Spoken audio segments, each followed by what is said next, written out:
Hello বন্ধুরা, কেমন আছো তোমরা? আমি ভালো আছি, তোমরাও আশা করি ভালো আছো। তো আজকে বাড়িতে পুজো ছিল, ঠিক আছে, লক্ষ্মী পুজো ছিল। আর আজকে অশোক দেখো আমি কি বানিয়েছি। এটা হচ্ছে কুমড়োর তরকারি, ঠিক আছে। আর দেখো এটা লুচি বানাচ্ছি, ঠিক আছে। দেখো লুচিগুলো কেমন ফুলছে। তো তোমরা সবাইকে কি করছো একটু জানিও। আর প্লিজ আমার ভিডিওটা একটু লাইক, একটু কমেন্ট করো প্লিজ। সবাই একটু পাশে থেকো, এটাই রিকোয়েস্ট সবাইকে। আর দেখো আমি আরও কিছু বানিয়েছি, দেখো কি বানাচ্ছি।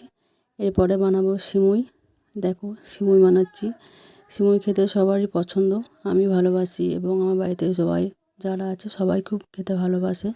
তো তোমরা কে কে ভালোবাসো একটু জানিও কমেন্টে প্লিজ। তো টাটা সবাইকে। আর এটা হলো ফাইনাল, দেখো আমি নিয়ে খেতে বসে টাটা, বাই বাই।